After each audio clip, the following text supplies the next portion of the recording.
तो बच्चों स्वागत है आप सभी का एक्सेलरेट एकेडमी A2 पर। और आज हम पढ़ने जा रहे हैं क्या, निर्देशांक ज्यामिति का प्रश्नावली 2 सेकंड लेक्चर। तो जो जो बच्चे अभी फर्स्ट लेक्चर नहीं देखे हैं उन लोग पहले फर्स्ट लेक्चर कंप्लीट करो, उसके बाद आना, ठीक है। तो सेकंड लेक्चर है ना प्रश्नावली 2। और प्रश्नावली 2 में हमें क्या देखना है, मेनली दो बिंदुओं के बीच की दूरी। अच्छा, कलर चेंज कर देते हैं इसके लिए।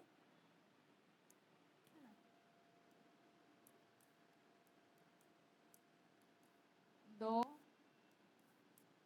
बिंदुओं के बीच की दूरी है ना, दो बिंदुओं के बीच की दूरी। पहले हमने क्या सीखा था कि कोई भी जब निर्देशांक रहेगा है ना, निर्देशांक ज्यामिति, उसमें कोई भी बिंदु देगा उसको हम लोग कैसे जानते हैं कि कौन से निर्देशांक में है ना, और कहाँ से बिंदु का पता लगता है।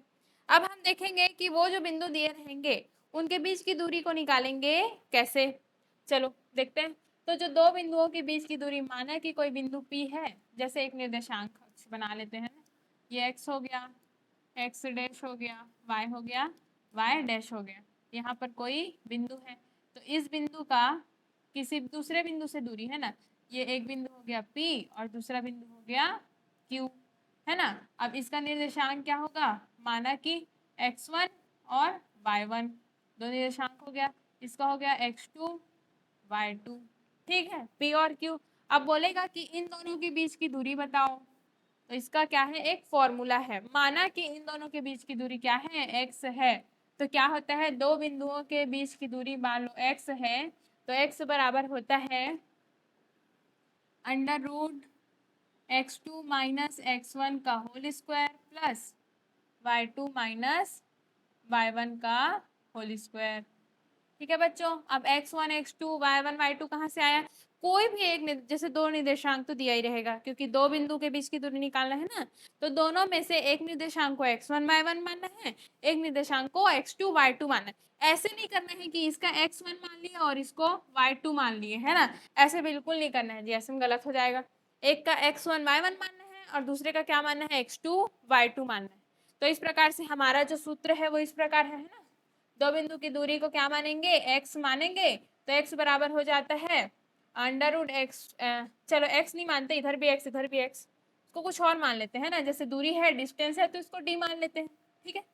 तो d बराबर क्या हो जाएगा, x2 माइनस x1 का whole square plus y2 minus y1 का होल स्क्वायर। अब कुछ एग्जाम्पल हम लोग देख लेते हैं। हाँ, बिंदु P दिया है 2 0, R दिया है माइनस क्या है 3 और -2, है ना, 3 -2 और 2 0। माना कि ये बिंदु क्या है, P है और ये क्या है, Q, है ना, P और Q। अब दोनों के बीच की दूरी हमको निकालनी है, तो दोनों के बीच की दूरी सबसे पहले तो मानेंगे, है ना, माना। अच्छा अब चलो वाइट कर लेते हैं इसको, कलर को थोड़ा सा।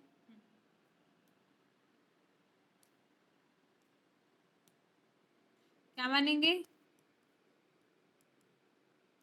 बिंदु P के निर्देशांक क्या क्या हो जाएंगे, कौन कौन सा दिया है, 2 0 बराबर क्या है, x1 y1 तथा बिंदु Q के निर्देशांक ये क्या हो जाएगा, क्या दिया है जी हमको, 3 -2, तो इसको मान लेंगे x2 और y2। क्लियर इतना। अब x1 y1 x2 y2 मान लिए, अब सीधा क्या करना है, सूत्र लगा देना है। हाँ, तो यहाँ पे हम लोग सूत्र लगा देंगे, तो क्या हो जाएगा, d बराबर क्या होता है, under root x2 minus x1 का whole square plus y2 minus y1 का होल स्क्वायर। तो यहाँ से क्या हो जाएगा, देखो x2 क्या है, x2 है 3 माइनस अंडर रूट पहले लगा दो, 3 माइनस क्या हो जाएगा, 2 होल स्क्वायर प्लस y2 देखो -2 माइनस 0 होल स्क्वायर। तो यहाँ से 3 में 1 गया, 3 में 2 गया, है ना, एक एक का वर्ग धन -2 -0, यहाँ पे -2 का वर्ग। अब देखो बच्चों -2 है ना, -2 और -2 का क्या है घात में 2, तो घात में क्या है, घात में है सम संख्या। और हम जानते हैं कि सभी किसी का भी घात में अगर सम संख्या होता है तो वो माइनस अगर रहेगा तो हमेशा क्या देता है, प्लस देता है। और 2 की घात क्या है, 2 है, तो ये हो गया 4। तो यहाँ से आया अंडर रूट 1 का वर्ग, 1 का वर्ग तो 1 ही होगा, 2 का वर्ग होगा 4। और धन में क्यों लिखे, क्योंकि घात में सम संख्या, इसीलिए माइनस हमेशा प्लस हो जाएगा। तो 4 और 1 क्या हो गया जी, यहाँ पर आया 4 और 1 5, तो अंडर रूट 5 इकाई, है ना, यहाँ पर आंसर हो गया। तो ये जो बिंदु P और Q था जिसका निर्देशांक हमको दिया गया था, है ना, उसका दोनों के बीच का दूरी क्या हो गया, अंडर रूट 5 इकाई। चलो क्लियर है। अब नेक्स्ट क्वेश्चन देखते हैं ना, क्लीन कर देते हैं। नेक्स्ट क्वेश्चन है मूल बिंदु से बिंदु 3 और 4 की दूरी क्या होगी। अब वो क्वेश्चन में क्या बोल रहे हैं भाई, मूल बिंदु से, मूल बिंदु से 3 4 की दूरी ज्ञात करो। ठीक, ये प्रश्न है। अब इसमें देखो हमको किसका जरूरत पड़ता है, दो निर्देशांक का जरूरत पड़ता है ना, एक को x1 x2 मानते हैं, x1 y1 मानते हैं, दूसरे को x2 y2 मानते हैं। इसमें है एक, तो एक क्या है, छिपा हुआ है ना, मूल बिंदु बोले है ना, तो मूल बिंदु निर्देशांक पहले वीडियो में बताई थी ना, उसको याद रखने करके। तो मूल बिंदु निर्देशांक क्या होता है, 0 0। तो यहाँ पर सबसे पहले देंगे, दिया है बिंदु P मान लेंगे, है ना, 3 4, तथा ज्ञात है कि मूल बिंदु निर्देशांक क्या होता है, मूल बिंदु निर्देशांक 0 0, है ना। अतः हमें बिंदु 0 0 व 3 4 के बीच की दूरी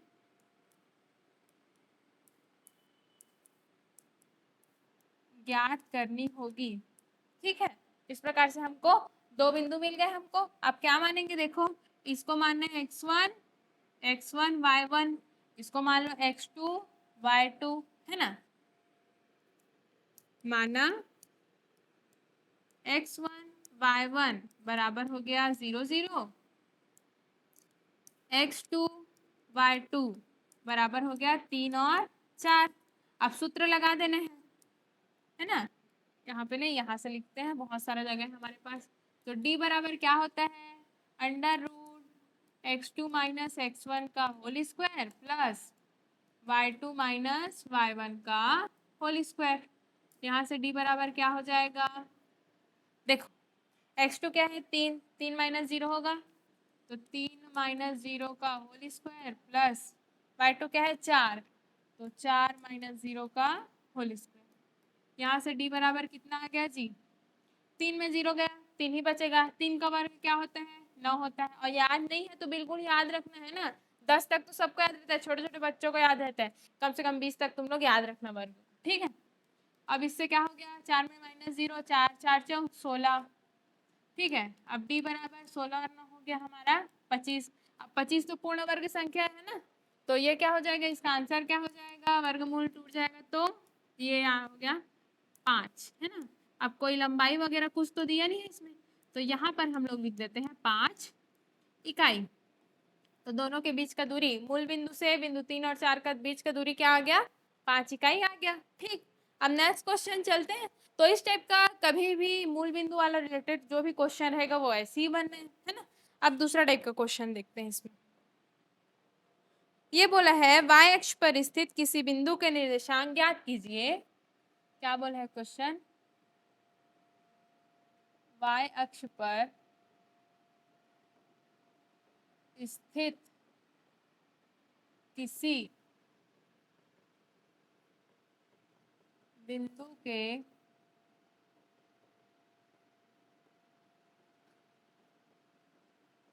निर्देशांक ज्ञात कीजिए। आगे बोलता है जो बिंदु 5 और -2, 3, 4 के समदूरस्थ है। जो बिंदु 5, -2 व 3, 4 के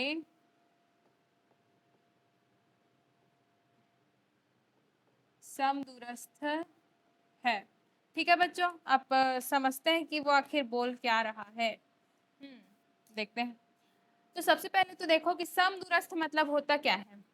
जैसे कि ये एक कोई बिल्डिंग है, ठीक है, यहाँ पर बहुत बड़ा बिल्डिंग है, ठीक है। अब बिल्डिंग है, थोड़े दूर पे क्या है, दुकान है ना, और थोड़े दूर पे क्या है, खेलने का मैदान है, यहाँ पे आप लोग खेलते हो। और वो दोनों क्या है, उसके सेम दूरी पे है मान लो, है ना। ये भी 1 किलोमीटर में है और ये भी 1 किलोमीटर में है, 1 किलोमीटर, ठीक है, यहाँ से। तो इसको क्या बोलते हैं, समदूरस्थ होना, है ना। कोई भी जो पॉइंट है, हमारा पॉइंट मान लो हम लोग बिल्डिंग मान लिए, तो समदूरस्थ का मतलब होता है उससे सेम दूरी पे ये वाला भी है, सेम दूरी पे वो वाला भी है। उसी प्रकार से इस क्वेश्चन में क्या बोल रहे हैं बच्चों, y अक्ष पर स्थित किसी बिंदु के निर्देशांक ज्ञात कीजिए। जो बिंदु है ना 5 -2 कहीं पर होगा, है ना, क्या होगा, 5 और -2, और यहाँ कहीं पर होगा क्या, 3 और 4। तो दोनों से क्या है, समान दूरी पे है, मतलब इसका और इसका जो डिस्टेंस है d, और इसका डिस्टेंस क्या होगा d। तो दोनों क्या है, बराबर है, इसीलिए बराबर d ही लिखी हूँ ना दोनों को। तो माना कि ये कोई बिंदु P है ना, ये Q है और ये R है। तो हमको क्या क्या दिया है, Q और R का तो हमको दिया है ना। P का हम लोग को क्या करना है, निर्देशांक निकालना है। अब इसमें भी देखो क्वेश्चन में क्या बोला है, y अक्ष पर स्थित है, और हम लोग पहले ही पढ़ चुके हैं कि अगर कोई बिंदु y अक्ष पे स्थित होगा, है ना, अगर कोई y अक्ष पे स्थित होगा तो उसका x अक्ष का निर्देशांक तो 0 होगा और y अक्ष का y। क्यों, क्योंकि अभी हम लोग को पता नहीं है ना, तो मान के चलते हैं, ठीक है। अब यहाँ पे हम लोग लिखेंगे माना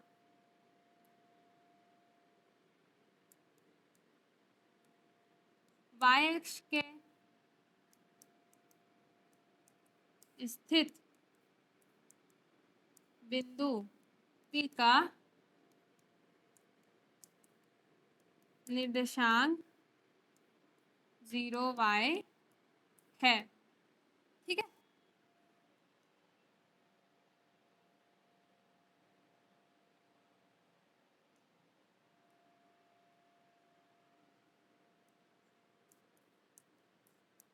इसी प्रकार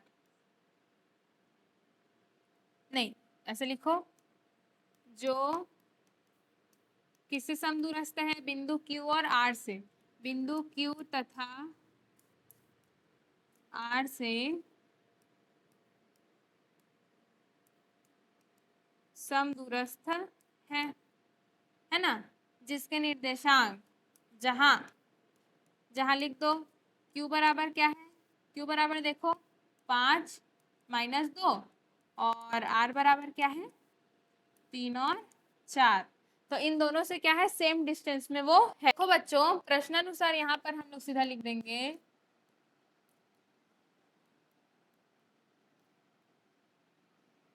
प्रश्नानुसार यहाँ पे क्या हो जाएगा, जो देखो बिंदु P है ना, P की Q से दूरी वो किसके बराबर है, P की R से दूरी से, P R, ठीक है। अब हम लोग सूत्र तो पहले से जान रहे हैं, तो हमको क्या करना है, सूत्र को अप्लाई करना है। अब सूत्र क्या है, सूत्र थोड़ा सा मैं बता देती हूँ, देखो बार बार सूत्र को हमेशा लिखना है ना, उससे याद हो जाएगा।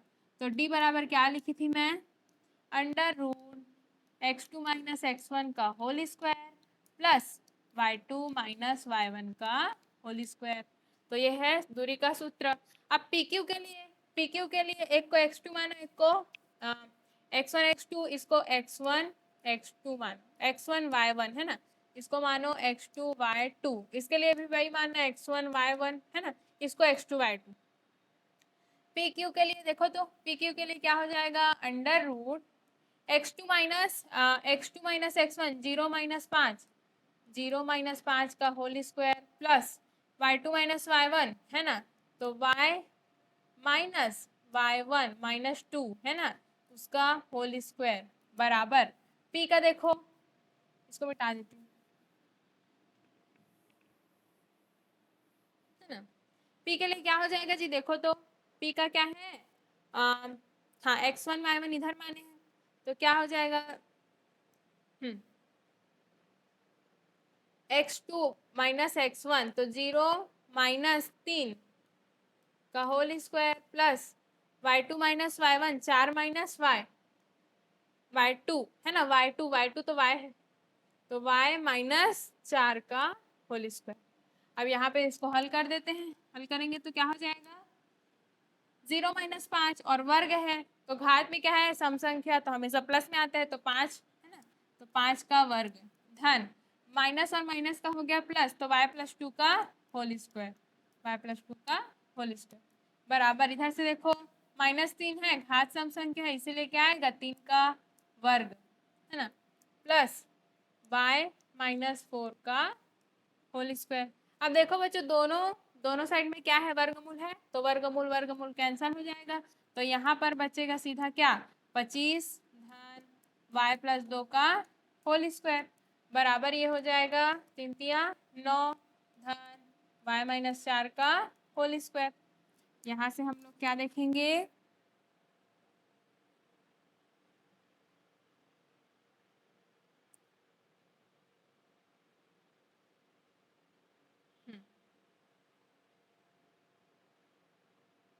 ठीक, आगे क्या हो जाएगा, देखो जी 25 और 25 को इधर पक्षांतर कर दोगे तो ये हो जाएगा 25 माइनस 9 बराबर y प्लस 4,